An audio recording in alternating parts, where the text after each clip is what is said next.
Yeah. Coincidence you have to know when you go to Quebec. Yeah, you left that on the vine a little too long, Bo. It's, sorry. Fermented. All right, this is it for real. Starts in 3, 2, 1.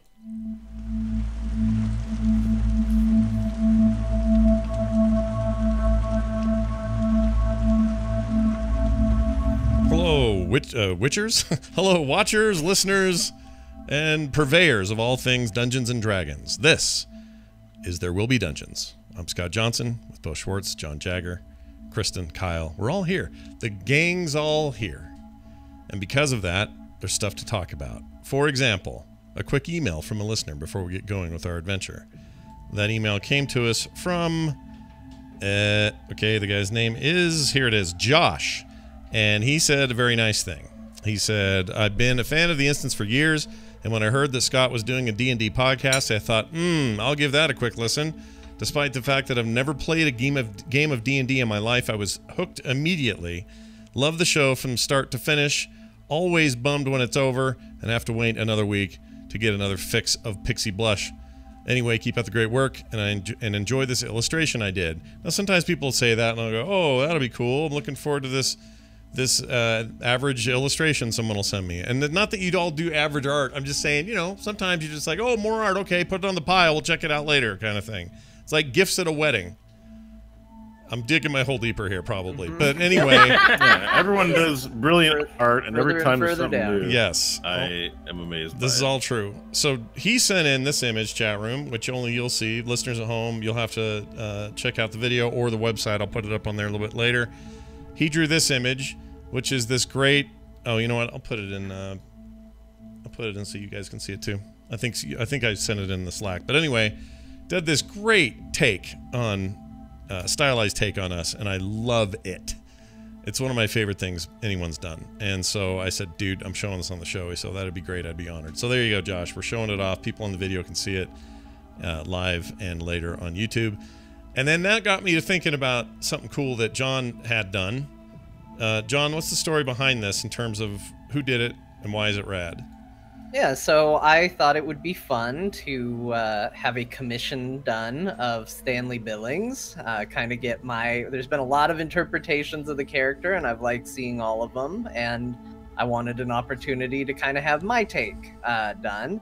And we've had a lot of talented artists, all very good, helping dig Scott out of this hole. But I wanted to enlist the aid of someone who's been doing a lot of art for us, and that person is Audie Norman. You can find him at Oddly Normal One on Twitter to see his work. He's done a lot of pictures of all of us, all of our characters, even Bo as the DM. He does a fantastic job, and I had him throw together a little Stanley commission that we worked on for a couple of weeks, and it's incredible. Yeah, I love it. It's really, really good. Also putting this in Discord just for the heck of it. But chat room, you can see it. It's really good. You guys are killing us with the art. It's amazing. So keep it coming.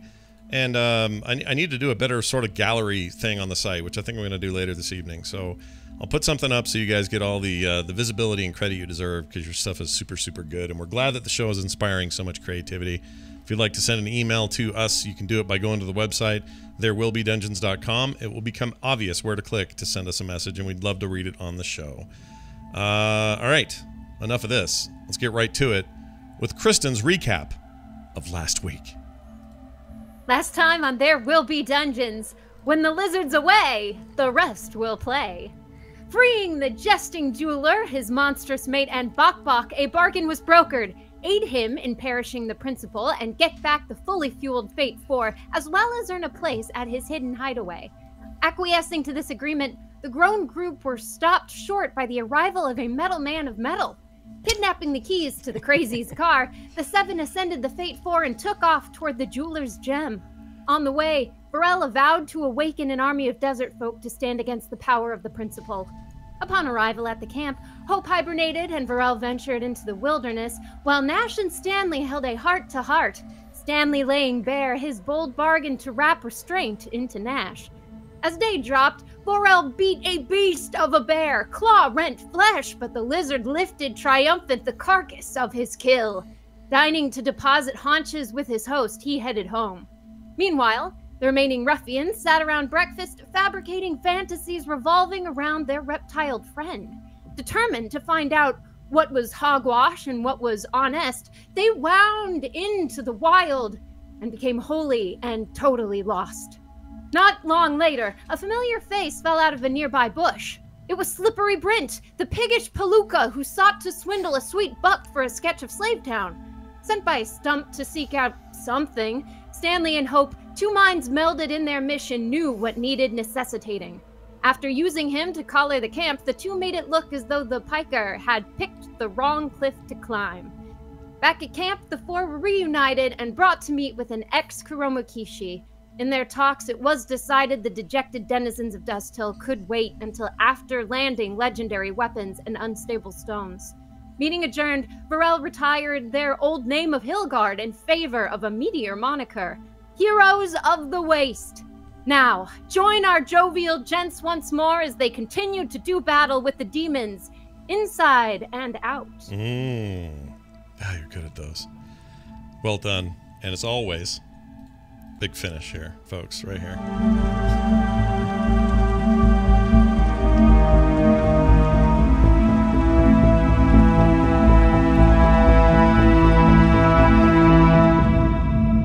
Good stuff. Bo, is that enough for you to go on? Are you ready to just lay it on us and thicken up the liquid?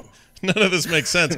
I shouldn't be allowed to talk today. I played too much Warcraft this weekend. I'm jacked up, so I'm letting you talk now. Go. All right. I'll start thickening up the liquid. All right. When we last left off, the party had met just outside of the main camp, having spoken to Bertrand and the Nameless One, the Kuromakishi. And you've met outside of the camp, and everyone got huddled together, and they named themselves. That's where we last left off. A dragon's roar had echoed throughout the camp. Camp seemed to stop for a moment, and then return to what they were doing, indicating that this is not the first time it's happened, and it's not an indication of any imminent danger. And you have named yourselves the Heroes of the Waste, except for John, who has walked off somewhere, I don't know where. But Bok, at Nash, Pharrell, and Hope, you're in a circle outside of that main camp, in the Liberators camp. It's nighttime. The air is cool. There is a slight breeze.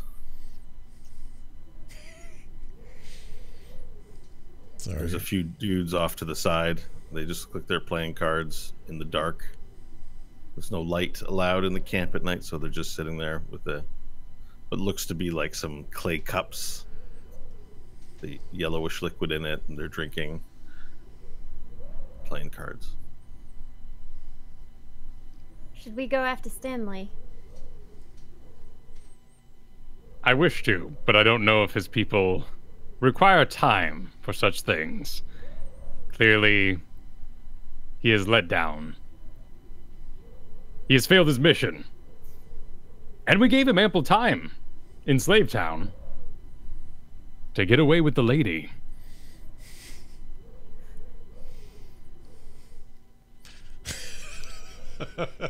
Sorry, am I with these guys? I am, right? You are. Yeah. All right. You heard that. Yeah. In fact, if you guys are going to talk about Stanley, I think maybe, John, you should remove your headset for a few minutes. Oh, really? Oh, all right. Okay. Yeah. Well, this will be good. All right. Well, Nash is, despite having clashes constantly with Stanley, Nash feels like it's important that we go get him, and I say so. We've got to find him. He's part of our group, whether we like it or not, or whether I like it or not. Part of our tribe. A family. So we go together. We go together. Yeah. I'm not staying here without... I'm not going anywhere without you guys. Let's go together. All right. He can put his headphones back on. All right, John. There he goes. I shouldn't have asked you to take your headphones off. It wasn't worth it. The shit talking stopped immediately, and everyone felt bad. All right, so they're going to look. They all decide to go look for you. I'm not sure. You didn't walk that far off that you're unfindable, unless you're trying to be unfindable. No, Stanley would have walked to probably the edge of camp, having learned the lessons of the day, not far from the camp, as to not get lost, but definitely outside of where he expected anybody to necessarily just casually travel. Find kind of a quiet spot and just sort of plant himself behind a rock somewhere. Okay, so he is not in an obvious place. So the rest of the party, you'll need to roll some survival checks to track him down in the camp. With pleasure. That's all of you. 12. All three of you. Oh, and Bok Bok. Oh, cool. 12 for me. 5. Nash knows. Hope. Oh, 8. Okay, so you go to look around for signs of Stanley, and you don't find him immediately. You look around the camp. I mean, it isn't a large space. You look around some tents. You don't really see him right away. About 15 minutes elapses, and everyone's like, "Where is he?" But then you do happen to notice a foot hanging out from behind a rock, and it's clearly John's boot. Or, sorry, Stanley's boot. What time of day is it? It's nighttime. It's nighttime. I mean, Nash could throw a fireball in the sky and see if we can see some, but I don't have to do that if we've seen his foot. So I don't even have to suggest this idea. I just wanted to make sure Stanley knew it was part of my toolbox if I needed it. I am acutely aware that that's a part of your toolbox. Okay, great. I see him. It's his foot. Stanley. I'd know that foot anywhere. Yeah, what's going on? You did not join our joyous circle of naming. Yeah, I didn't. Why? Heroes of the Waste? That's what we're going to call ourselves now. Heroes. Maybe you all feel awfully heroic about your deeds as of late, but not a hero. Nash doesn't even trust that I'm entirely myself right now. Well, what would you call it? If we're not heroes, what are we? Survivors. Survivors of the wastes. It's actually not bad.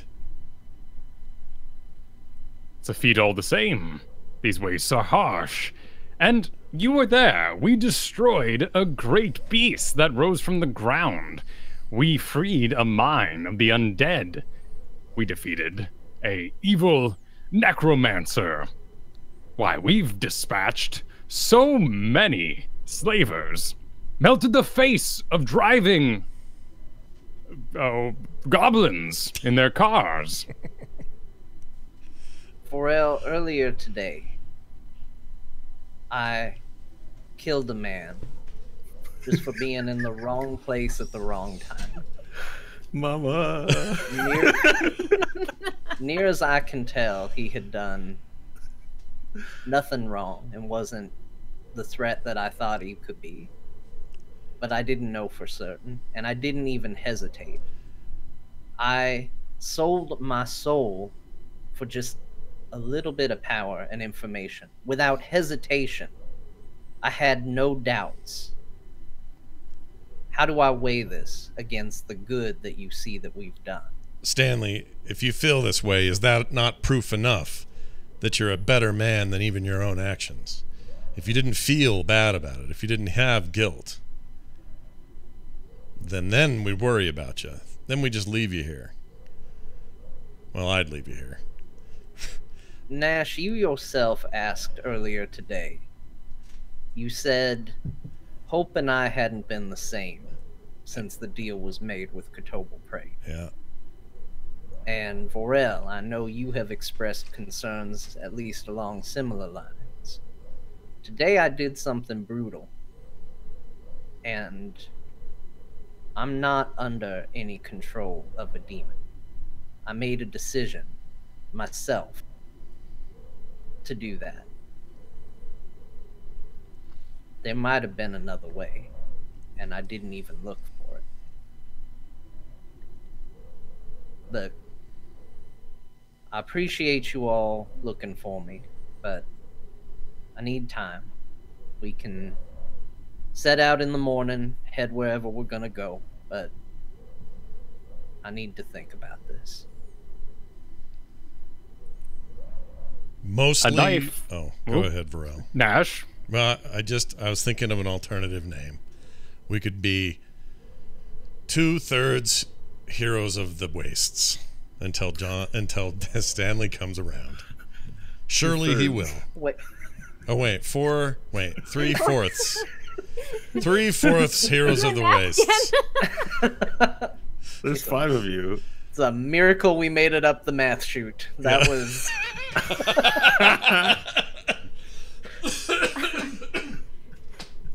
The math chute. Change the map so it says the math chute on it. I love it. Sorry, Varel, you were saying. Oh, very well, Stanley. But know that your sword is still a weapon against the innocent if you wield it so. But you have not. It is power that you gain from Kotobel Praith, and is yours to choose to do with as you will. I have seen you do nothing but good with it. This land is full of evil, and we have not the luxury to convince it otherwise, to lock it up. In fact, if you wish to run some sort of prison for our enemies, I'm afraid that'll occupy all your time, and you will not make any progress in your 1,000 days. 998 days? Yeah, I think that's right. You guys better keep track. You're mistaken if I'm keeping track for you. I'll keep track. Okay. Thank you, Varel. It's kind of you to say. Appreciate it. As much as I hate saying it, we need you on this team. In fact, some may say, looking at us from afar, you are the conscience of this group, of these adventurers. So, a little dip in your road, Stanley. Nothing you can't get through. In a way, prestidigitate your past and only look to the future and live in the present. That's all we're saying. And then I pick up a rock and I start playing with it with my thumb and my forefinger. For no reason. I thought you were going to throw it at me. No. No, just fiddle with it. Something to have in my hand. Venthisji, Stanley, the speaker of the Heroes of the Wastes. There've also been many a time where I would have fallen in battle without you. We need you. And this camp is useless without us. We must make arrangements if we leave in the morning for its protection. That is true. This camp is not prepared. I was hoping maybe we would have some decent allies in this, but they are far, far from ready for what we have to do. Would it upset you, Stanley, if I continued to give out titles here? No, go ahead. Nash, of the Heroes of the Waste, I name you Daraxus Voraxus, Dragon Sorcerer. We need you. This land is full of deadly creatures, and your power will see us through, as well as you may be able to deal with them as we meet them. I like it, although, for convenience sake, you can still say Nash. But I like the name. That is true. That would be more efficient. I agree.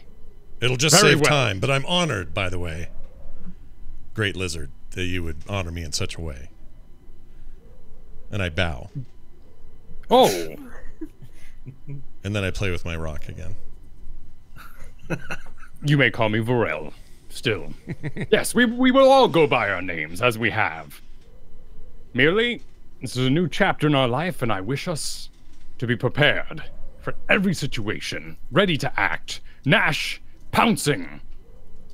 2. Negotiate and combat all dragons we meet. Stanley when he feels better. Voice of the group. Ready to stand. First to meet. Hope. Chari. Lorette. The Red Death. If anyone must have their conscience muddled, their fingers bloodied, Hope is our executioner. She will dispatch anyone that is required of us to kill, so it does not weigh heavy on you. I'll smile a little, nod. She wishes to collect souls for her lord. We will facilitate this in our adventure. Unless we build Stanley's prison. I'm not looking to build a prison. Excellent. Bok. What are you saying to him? Okay.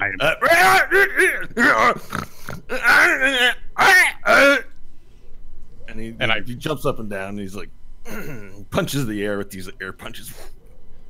And I get down on one knee and offer a hand up thusly for him to clasp mightily, and I even mime it so he can know how to do this great huzzah hand grip. He goes to clasp your hand, and he grabs a finger. And he grabs onto one of your fingers. Because his hand is small, much smaller than yours. Good enough. Hope. Burrell? I have no experience with many of the weapons that Bok has wielded in the past. Dynamite, surely he knows how to shoot a gun. Would you be willing to train him? Take him squire?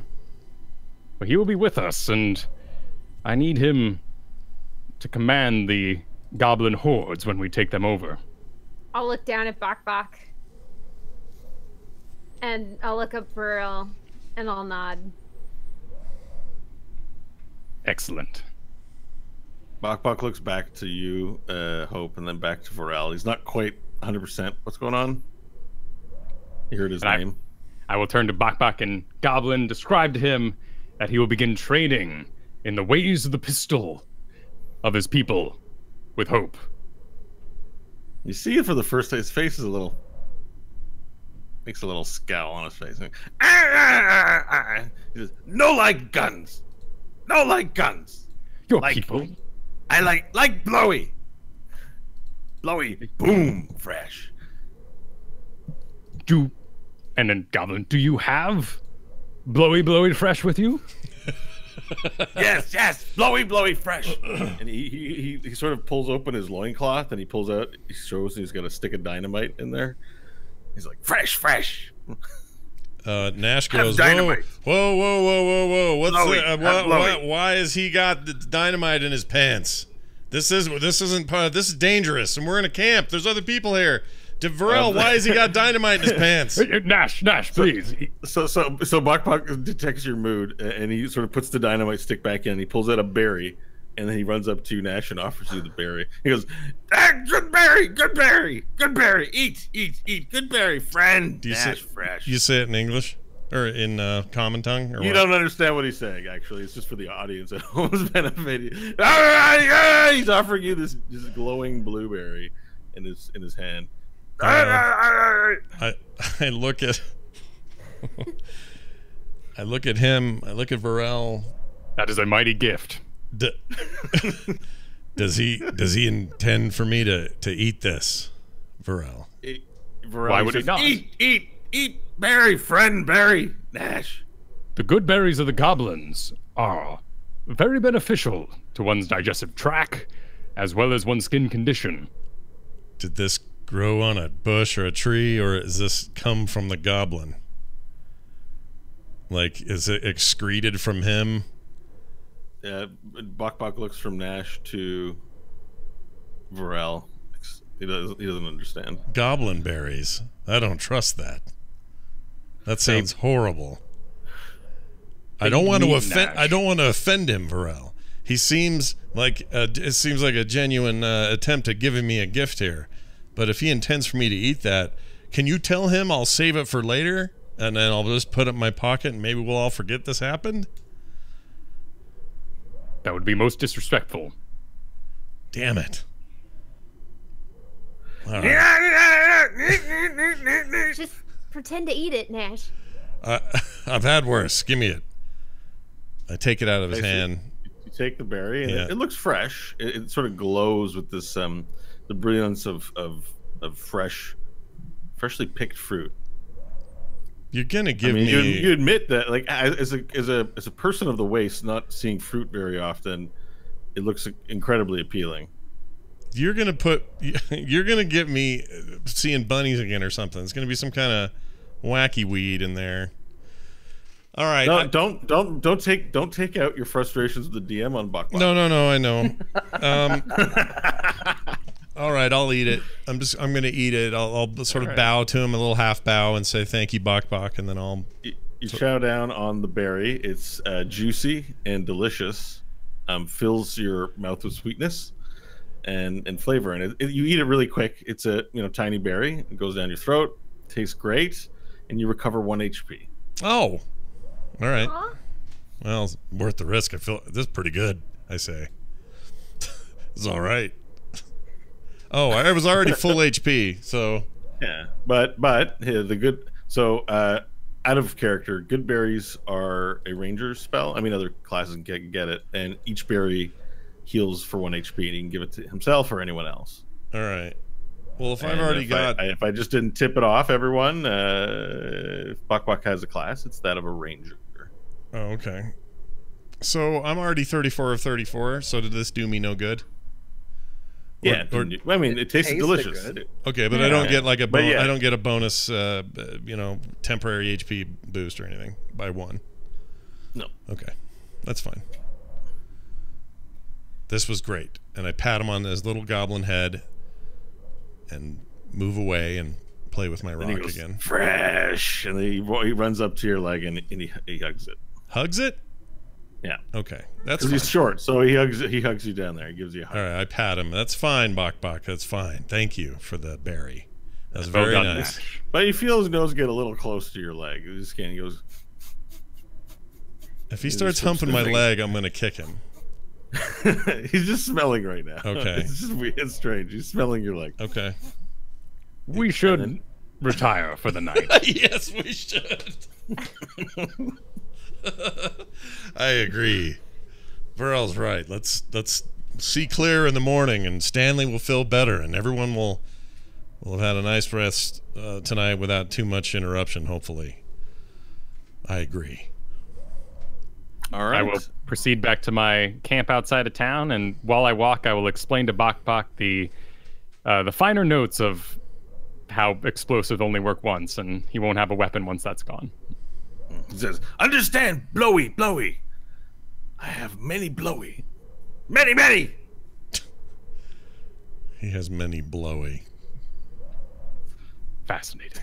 I don't like the sound of that. That's just it's a short version of the conversation you guys had. I imagine it was like an hour. But so everyone retires to where they're going to sleep for another night. Any other activities anyone want to engage in before the morn? No. Is it just just a recovery still? We get another day of recovery from Nash, who's now at level 2 of exhaustion. Well, here's something I'm gonna do in the middle of the night, if it's okay. Mm-hmm. I have to pee. All right. Okay. Now, as you guys know, I am missing some basic equipment that makes it easier for me to expel recycled liquid urine out of my body, right? Yeah. So because of that, I do a thing that is very embarrassing, and I want to make sure nobody's around when I do it. And Okay. so I'm going to sneak out of camp to do this a little bit, or away from it. Can you roll a stealth check? Yes. Are you sneaking in any way? Like, you're rolling your. How are you sneaking? I guess I'm What just does going to sneaking get look up like? and tiptoeing, tiptoeing out. Yeah, sneaking quietly, cartwheeling. I'm going to tiptoe out so that nobody hears me leave. I'm just going to be a couple minutes, and I'll be back. All right, stealth check. All right. That is 16. Okay. All right. So no one notices you leave camp, to your knowledge. Okay. Anyways. You make it out.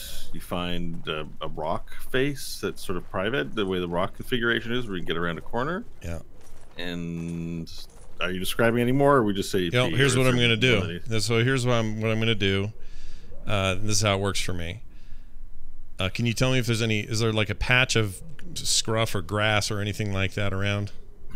There's a little bit of like the odd plant life, but it's more like there's a little cactus tree that you see at one point. There's no grass or bushes in the mountains. It's mostly rock and dirt. All right. Then here's what I do. I get down in the dirt and I dig out a little hole about the size of a bowl. Okay. Yeah. I dig that out of the dirt and then I get completely naked. Completely buck naked. My robe's off to the side, and So you're one of those that gets naked completely when they go to the bathroom. Yes. They exist today. It's not. That's why I don't want anyone to see it. So I lay down. Okay, cool. I lay down flat on the ground. The little bowl is where my crotch is, and the pee, because of the way I'm anatomically jacked up, just falls out of me. Just. Okay. And then I get up. I put my robe on. I sneak back to the tent. And I go to sleep. Okay. All right. That's it. I don't know how to add on to I just wanted to give you guys a vision of what it's like to be me. It's not all, goblin berries and cream. Check to get back into camp. Oh, okay. I can do that. Let's take our headphones off next time. yeah. That was a private Nash moment. I don't think we all needed it. 5. Shit. All right. So as you sneak back into camp, there's a little pile of pots and pans that are sort of leaned up against one of the tents, and you kick it and it falls over, and and it makes a bunch of pots and pan noise. People might have heard it. Nobody really seems to. Nothing happens. Okay, nobody reacts. You sneak back into your tent and all right. Move it. All right. I sleep the rest of the night. I'm good now. Vorel, I assume you're going on the outskirts of camp again to sleep in a pile of sand? Okay. So I need headphones off from everyone but Kyle. Ooh. All right, Kyle. As you begin making preparations for your sleep this evening, the orc from the camp, the Kuromokishi, who goes by no name, you hear and see him approach. He makes no secret of sneaking in or anything like that. You hear his footsteps. They are quiet. And he is one to not use an excess of motion as he moves towards you. But he comes to visit you. He sort of stands near you and watches you in silence. But he's blind, so he's not watching you. He's standing there in silence, sort of waiting for you to engage in conversation, it seems like. All right, I'll put down my bone tools as I'm rubbing you do on leather to make it leathery, Okay. With the sticks all splayed out. And I'll stand and welcome to my camp. I mean no offense, having established my own resting place outside of your protection. No, it is I who must beg your forgiveness for interrupting you. I respect your kind, Vorel. And it's why I wanted to come converse with you privately. The soft skins have their weaknesses, and I lose my patience with it. But your kind I respect greatly. This is most fortuitous. I would invite you into my camp, of course. Come. And he walks in. He takes her invitation. Do you wish some meats? I will take some meats, yes. I plan to speak with you in the morning myself, but as you have approached my camp, please. I approach you because there are several things troubling me about your companions. They are troubled. It is my judgment that they're compromised by... Well, before I say the thing I'm about to say, let me say this. I've spoken with Bertrand at great length about the information you shared of your adventure beneath the black mine. And I can smell the taint of demon on them. And I trust not their judgment. I do not smell it from you. And as my understanding, you refused any gifts that were proffered. The tender folk of the wastes do, how should I say, make foolish bargains, including slavery, to protect themselves. They are selfish, it is true. It must be frightening to require aid for one's skin from the sun, to fashion machines to travel, pointy sticks to fight. Well, they have an over-reliance on the material things of this world and become too attached to them. These are simply tools as we passage our way through this universe. But I fear that I've been left in charge of an army of nothing but the weak. I accept my challenge as it is the path that's laid before me.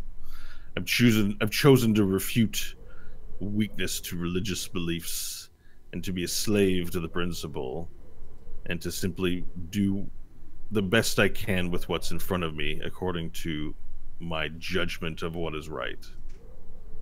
Unfortunately, I have very limited options and don't have much that in the way of being able to help you. What I propose to tell you is that it sounded as though you had the means to close the esophageal pass. If this were true, this would be of great tactical benefit to us. But I couldn't offer you any help with regards to completing this until the pass was closed. And then we could retake Slave Town and the salivating fields, secure in the knowledge that they're cut off from their army. We might stand a sliver of a chance in this regard. The reason I speak to you privately about this is once the esophageal pass is closed and we've utilized your friends, I assume, for this purpose, we may have to turn our attention to the problems that demons bring, because this surely won't be the last you hear of whatever patron they've agreed to. No, and this I did not mention to the jeweler, but that one, the demon that they allied with, he desires this realm, to walk among the sands, to be free of the underground. The one thing that you must understand about the principle, although I've refuted his teachings and I've refuted his way of life, that he is given to orcs and my kind, he does put a damper on the demonic realm. One of his roles is protector of this world from the demons who threaten it. So you must understand that the elimination of the principle only invites demons into this world. And we are very vulnerable here. So I'm not certain it isn't a better tactical strategy to subdue the principle, yet and find a way to make positive changes in this world rather than simply kill everything, because the principles is an important part of this world, whether we realize it or not. A new balance might be found among the dragons. Have you heard of Fushi? I know not much of dragon culture and lore, except that during my time with the Kuromokishi, we were to report them. And that the dragon sun sorcerers who work in the solar mines would take their metals and bend them for their magical experiments. It seems we have one such among us. They may have the power to stand against the demons and find a new balance, banish them yet below again, if we are prepared correctly when the principle falls. History has taught us that the dragons lost to the demons many aeons ago. But how would that not be true today? For they might have our aid, the aid of the people. Their domain is the sky, ours is the sands, and the demons underground. There, I see a balance. Unlike what we have now. Truly equal. You've given me much to think on. I'm certainly allied on the side of freedom. I've spent my entire life being misguided, enslaving and causing brutality on folk where it was not necessary. And so with whatever life I have left, I'm devoted to the cause of good, to the cause of freedom, to the cause of justice. And I've taken out my own eyes in order to make sure that I see clearly what is right. I see that you are right, that your path is righteous. So I propose that we close the past with whatever means you have at your disposal, and that we reconvene here to decide what to do next. We certainly don't have to decide all of it today. For our part, we'll make sure to survive and stay alive so that we at least have this army, if you could call it that. Because without this, there is nothing. Unless you have an army to bring with you as you return back here. While that is my goal, I do not believe it so, and it gives me great comfort to hear that you believe closing the pass is an effective means. The strategy was laid bare by demons, you see, and I did not see it as the best option. Demons are no fools. They are very smart. The problem is not that they are stupid. It's that humans are weak. Elves are weak. Halflings and dwarves are weak and manipulated easily through their avarice and greed. It will take the strong races of this realm to defeat them. We'll need the humans for their numbers, but they do not have the metal to be strong. And I will not see this future world burdened by a prison, by keeping the principle alive, contained. That is to delay it past our lifetimes, a greater sin than anything he commits this day, to sentence those not yet born to face a trial. I agree. Now I ask you a question. Yes. I respect greatly the Kuromukishi. I wish them to see. Pardon. I wish them to know what you know. Is there a way to free them? To have them at my side for this great force? As I have refuted the Kuromukishi, one might assume that I disagree with its existence. However, this is not necessarily the case. My kind are born angry, with blood pumping in rage from the moment they ripped themselves from their mother's womb. They know nothing but death and killing, and the Kuromukishi and their order has brought my kind into civility. Orcs, as we know it, cannot live in a free world or do good in the world without the structure that something like the Kuromukishi offers. The trouble is with the leadership and with tradition. The principal established the Kuromukishi, and they serve at his teat. If we could decouple them, and I would very much like to see my order returned to glory. But until that time, I am Ronin, and I serve no one.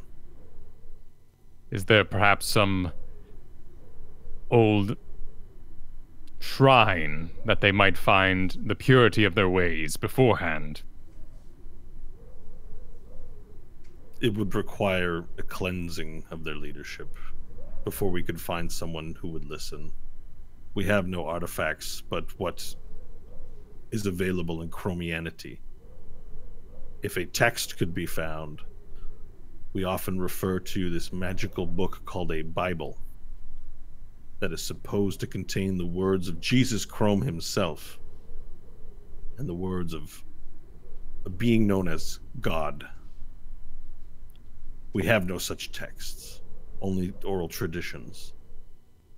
Uncovering such a text would certainly be illuminating, although I am scared of what we might find in there. It may contain things we don't expect. Knowing this, though, we can be ready to strike.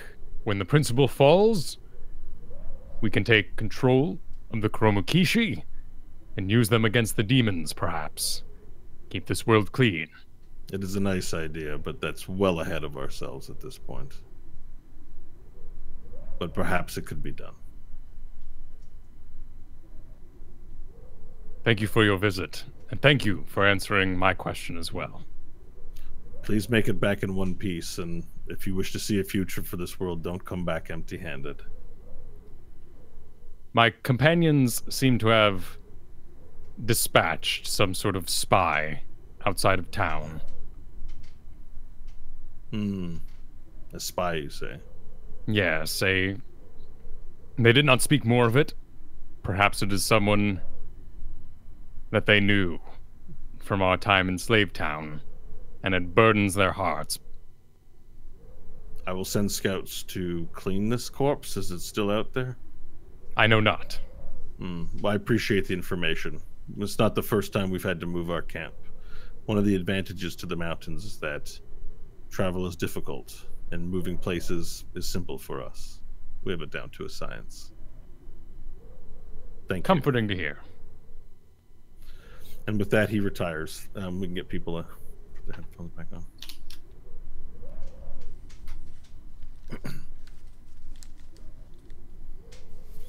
All right, everyone has a nice sleep in the evening. Pharrell, you do as well. And very soon, the sliver of light begins to shine over the wasteland horizon, and the bright, intense orange begins to light up the mountain range. And if you're inside a tent, then you can see it spilling in through the flap. And Varel, I guess, do you keep your eyes outside of your sand pile? Yeah, no? yeah. Nose and eyes. Okay. So everyone sees the light as it begins to crest over. Scott, you're at 2 levels of exhaustion now. Yeah. It was 3 before or 2 before? It's 3. You started at 4, so Okay. you've had 2 sleeps. Okay. I'm going to change Just need that. to find a way to keep everyone here for 2 more days.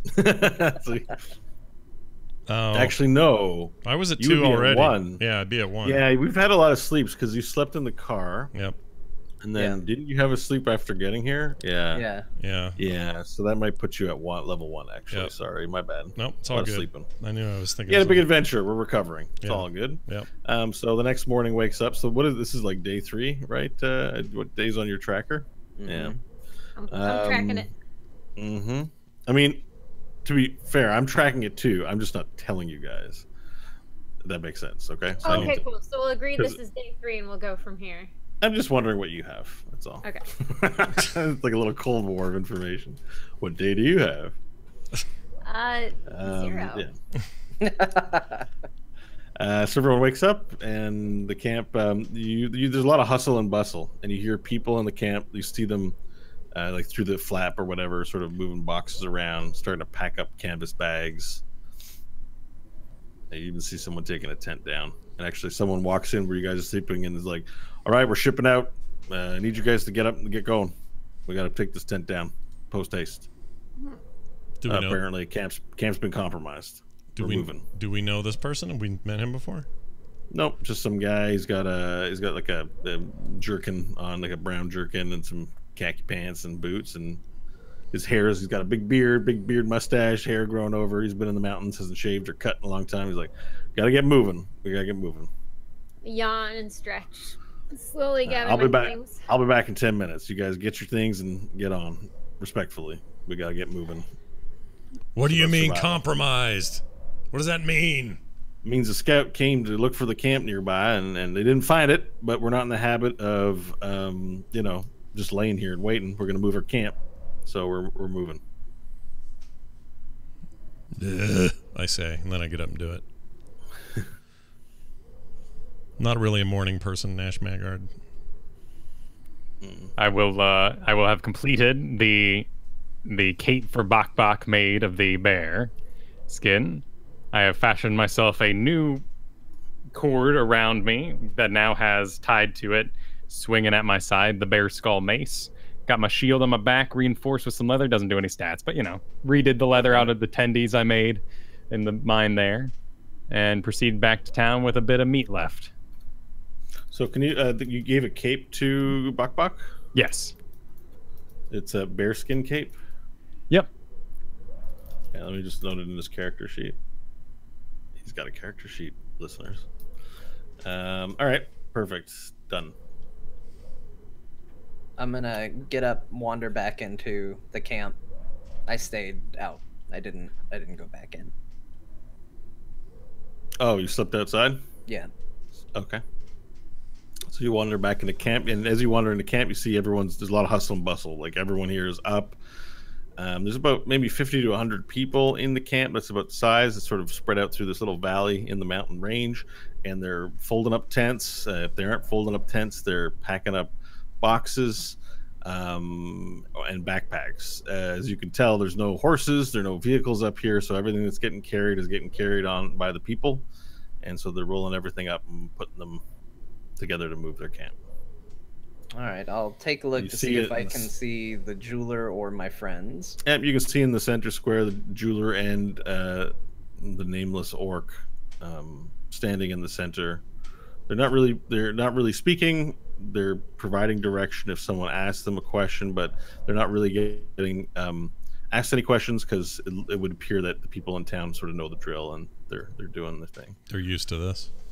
All right, I'll approach the jeweler then. Okay. Jeweler, what's he going says, on? "Good morning, darling." What's a Thanks. lady? What's with all the packing? Well, we're moving camp.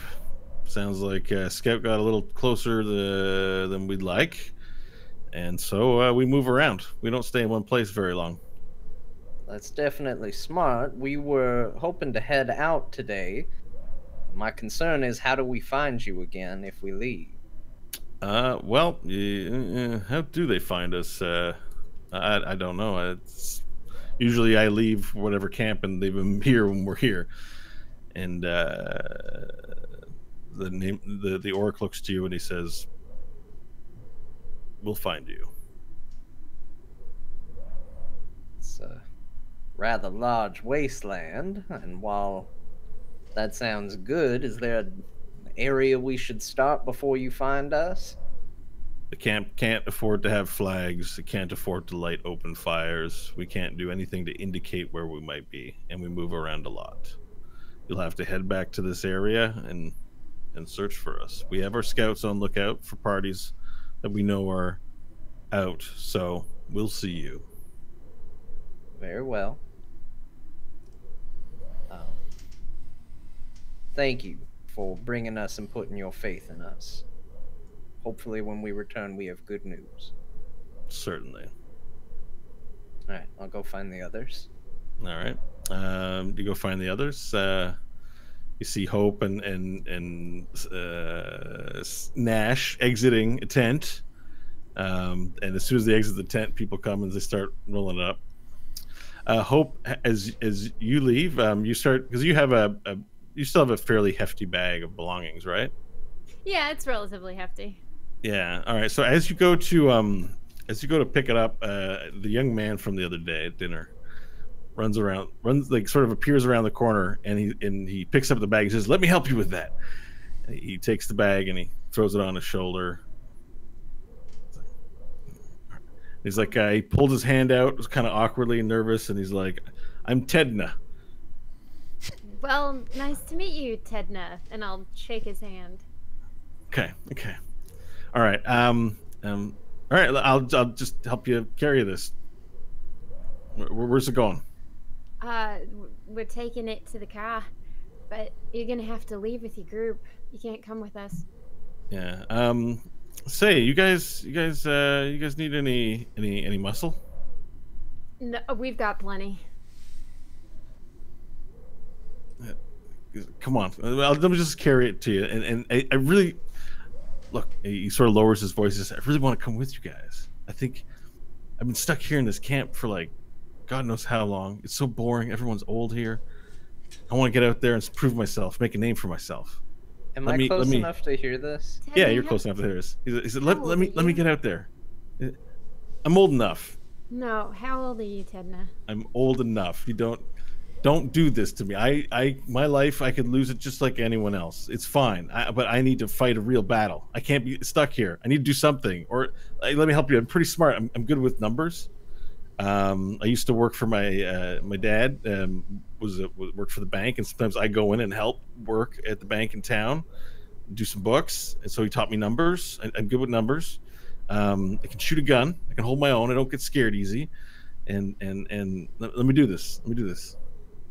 Tedna, you'd be much more helpful here. We're not going. I won't be a burden. You won't even know I'm there. I don't have to eat much. Just get me out of here. I'm gonna live my whole life in this mountain range, and no, I don't want to. Tedna, you'll be lucky if you live your whole life in this. If I die in a week, but I was out on an adventure, it'd be way better. Do you want me to shoot you right now, Tedna? Do it. She'll do it, says Nash. All right, then I'll start pulling out my shotgun. Loading it up. Let's de-escalate this a moment. Roll an intimidation check.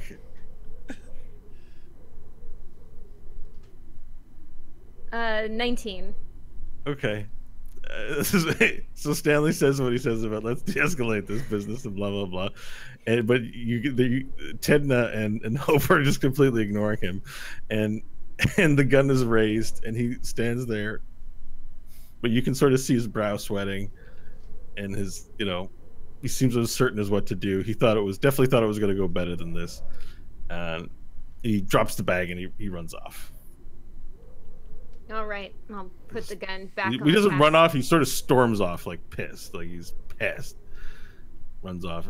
So he moves off like mad, like huffing and puffing, and All right, I'll put the gun back in my bag. I say, I'm sure that's not going to bite us in the ass. I'll kill him if he does. I know, but I don't feel like we're done with him. He seemed desperate. I don't want him here either. Would you rather we bring him? No, we don't have the room. Like we got too many mouths to feed as it is. We got the damn goblin over there. Unless someone's in the mood to trade him, I don't think we need another guy who won't tell us his age, won't tell us his real name. We don't know anything about this guy. I don't trust him. I'm with you, but maybe don't kill him. This camp definitely needs him more than we do. This camp is short on fighters or anybody of any means. If he's willing to at least stand up a little bit to Hope, that's the kind of person they need in this camp. Could we talk to the jeweler? Maybe they have something with numbers he could do? Well, we do need to get supplies for our vehicle anyway. They said they'd be able to restock us a bit. We have a long journey ahead. He's just over there. I was just talking to him. All right, I'll head over to see me again. The jeweler. Head back to the town center, and the camp's already getting pretty much packed up. Things are starting to be lined up near a space where they'd be marching out, and men and women are starting to hang around, waiting for the march order. And so you approach Bertrand, and he looks at you. Good morning, sunshine. Morning. I've come to talk to you about Tedna. Who? The little kid. He ran that way, and I'll point to the direction. And the orc sort of looks and says, "Yes, I know the young one." He seems very anxious to help. Is there anything he could possibly do? Are you asking if he has anything here to do in the camp? Because certainly yes. he must.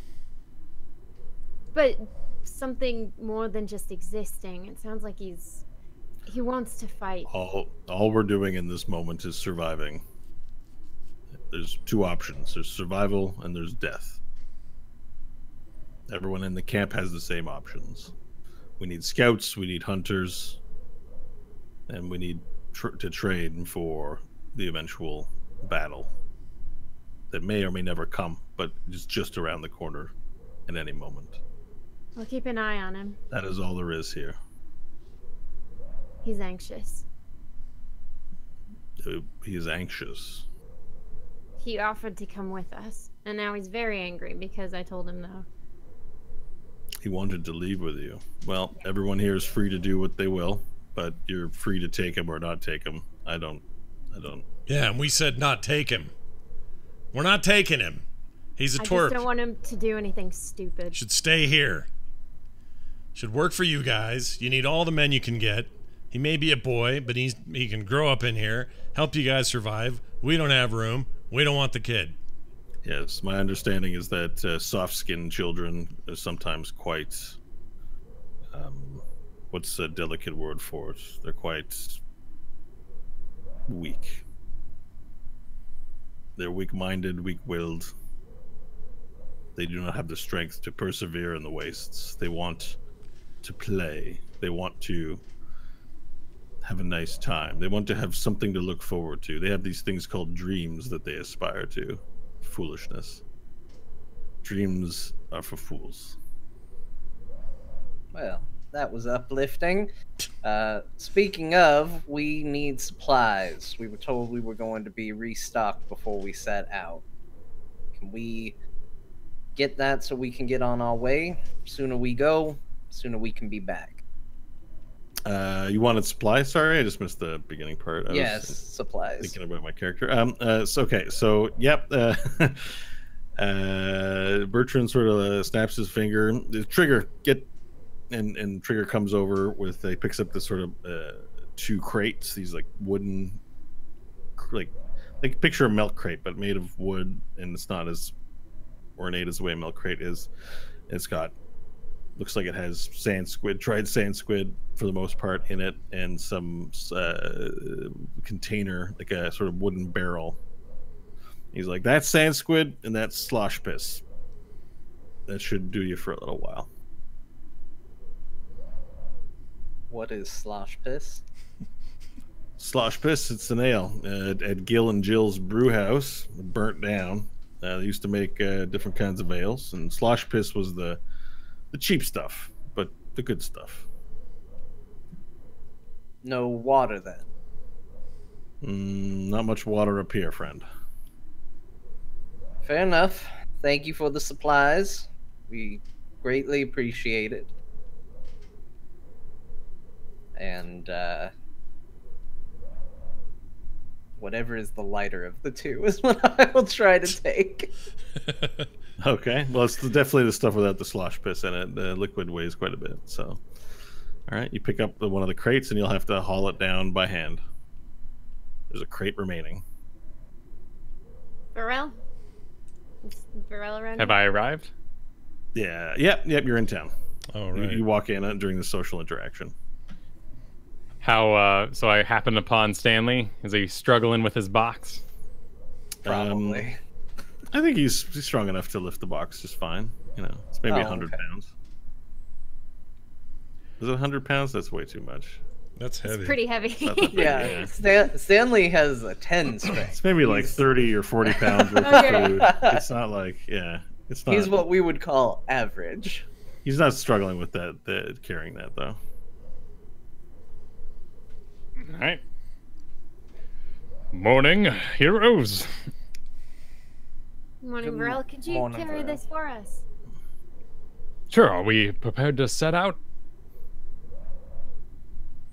I think so. Is there anything else anybody needs to do before we leave? Nothing. Very well. Nash, would you be so kind as to carry these meats as I hold the box? I can totally carry the meats. Give me the meats. How many pounds worth of meat do you have? It's a barrel. It could be quite a bit. Yeah, so we used one, so I've had 3 meals plus Bok, so probably 5 meals out of it. The arm we brought to town, so there's still, how much meat does a bear have? How big was the bear? A brown bear can be up to 600 kilograms. Now that includes bone and everything else like that. So how much is 200 kilograms? You've already eaten some meat. What is that in non-space measurements? It's 440 pounds. Maybe up to 440 pounds worth of meat that you could have potentially. Jeez. Okay, well then I go, Varel, I don't know what you, I mean, I could drag in it maybe, but I can't carry all that meat. I mean, he probably doesn't have 440 pounds because the character can't carry that much, but he's probably got, I'm assuming you're hauling as much as you can carry, right? Yeah, where do I find on the sheet nowadays my lifting? It's your strength times 15 is your limit. So what's your strength? 18? Yeah, 18 times 15 is 200. You can carry about 270 pounds before becoming encumbered. Oh, it's That's under a lot. equipment? So if you go to equipment, you'll see weight carried, and it'll tell you how many pounds you currently have. Okay, so 270 pounds is my carry capacity, so I'd be bringing... I got my shield and my mace, so... Do you see the weight at the top there? How much is it? So 270 is my capacity if I'm carrying, and I'm going to carry because I'd want to keep my mobility. Oh, but I mean, because your shield counts as some weight. It'll tell you... Hang on, I'll just find it. Yes, 6 pounds for the shield. Mm-hmm. And actually, I haven't added the mace yet. It says you have 10.62 pounds of stuff you're carrying. Cool. Looks like. So you can carry minus 10.62. You have 259 pounds of room to carry meat. Sweet. So are you carrying a full 200 pounds of meat? Yeah, as much meat. I mean, it without affecting my mobility and not dragging, I'd be bringing this down. Now, a question about lizard folk culture. Not that we have to get too into it, and we could just sort of skip over it because it's a fantasy game. But how do you preserve the meats?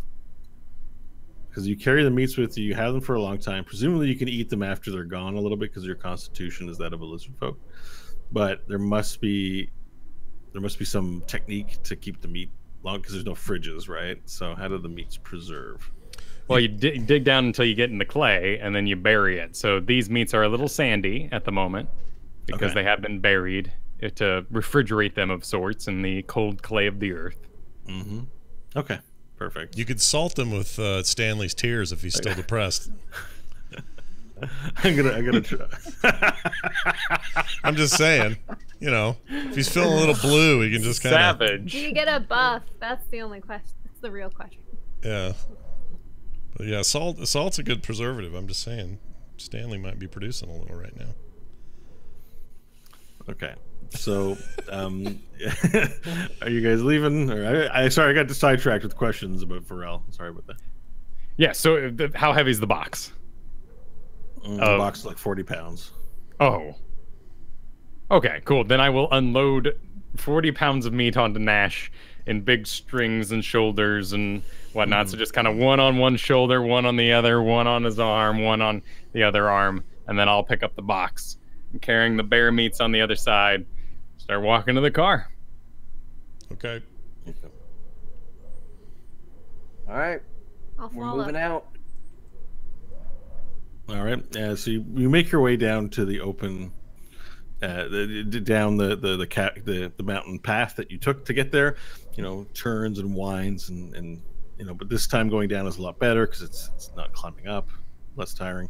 And you get to the bottom area where you've parked you see a few vehicles sort of unused for a long time in this parking lot area, hidden in a crag. You see your vehicle.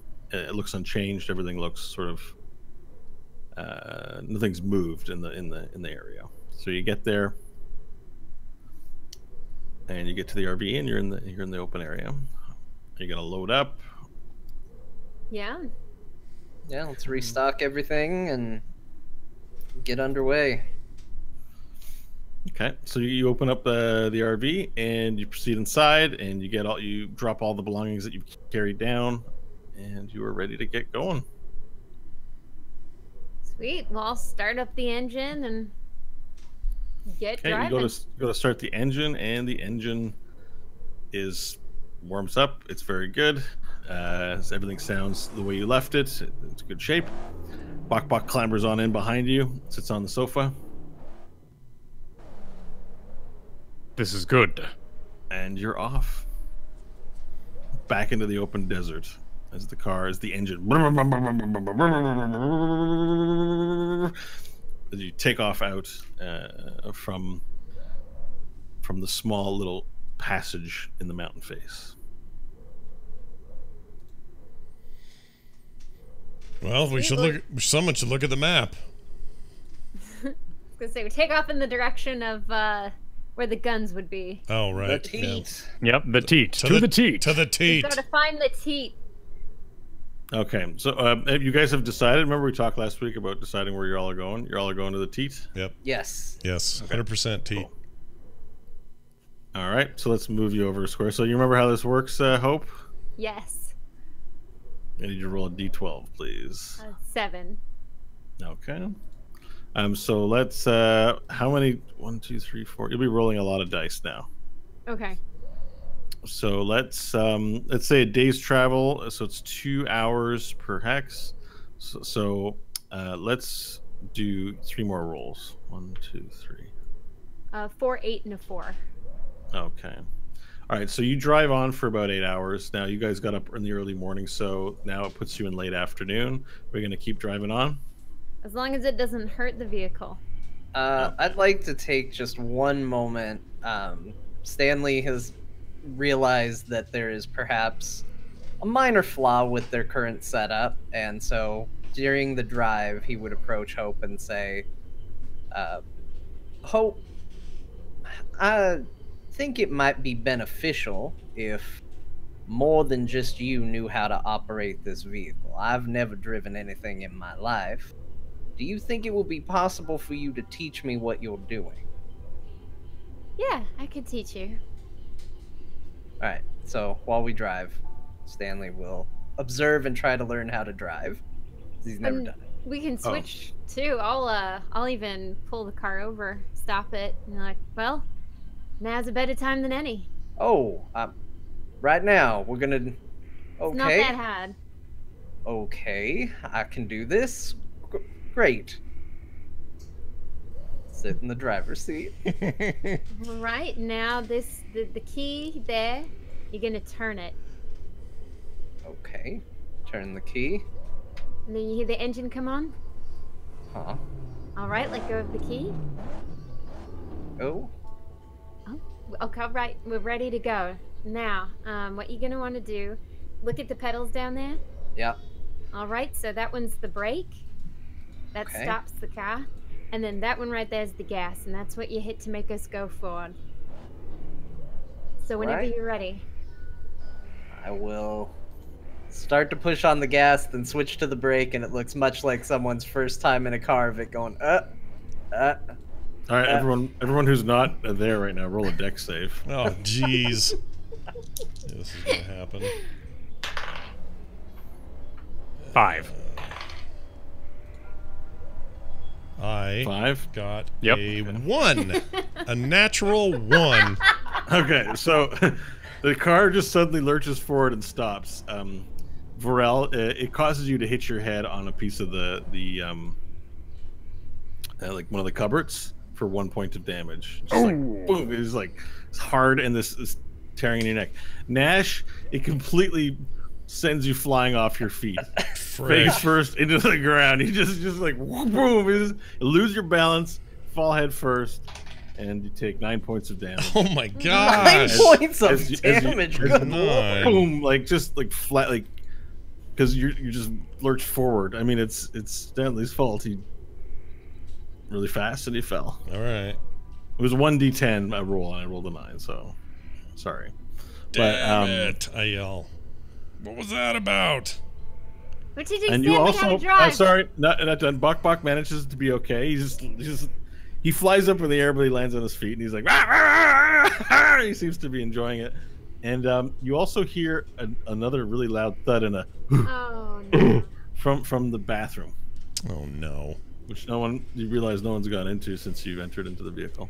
I will stomp over to the bathroom and swing open the door. Yeah, gosh, I can't imagine who this is. I can't imagine.